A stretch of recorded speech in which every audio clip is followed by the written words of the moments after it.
วันนี้ก็จะมาเอาสกูชี่ไปเอ็กซ์เพร์เมนต์นะคะคือแช่ตู้เย็นนั่นแหละชิ้นแรกแต่ที่อยากเอาไปแช่มากคือชิ้นนี้Hello Kittyโดนัทของแท้นะแต่แท็กมันหลุดหรือไม่ก็ของปลอมก็ไม่รู้แต่มันมีแท็กก็น่าจะเป็นของแท้แต่แท็กมันหลุดอ่ะก็จะมีลายเส้นไงลายเส้นชัดเจนนะคะที่จริงมันมีแท็กว่ะแต่แท็กมันหลุดก็เหมือนกับว่ามีแท็กจะเป็นของถ้ามีแท็กก็ไม่จำเป็นต้องเป็นของแท้เสมอไปใช่ไหมล่ะบางทีก็มีของปลอมซื้อมา400 บาทนะเนี่ยแพงมาก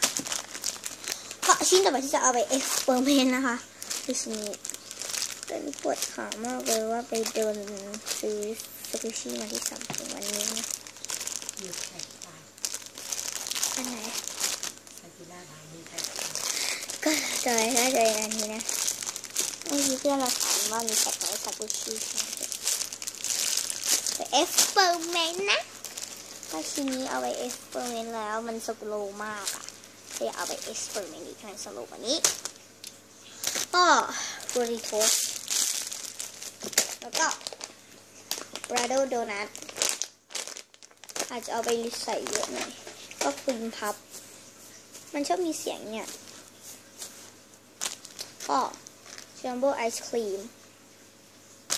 แล้วอันสุดท้ายจัมโบ้ครัวซองจัมโบ้แซนด์วิชไม่ใช่จัมโบ้ครัวซองแค่นั้นแหละที่เขาจะแช่หนึ่งนี้นะก็ไปแล้วเดี๋ยวเอาไปแช่ตู้เย็นกันเลยนะแคชแล้วเดี๋ยวเจอกันตอนแช่เสร็จนะบ๊ายบาย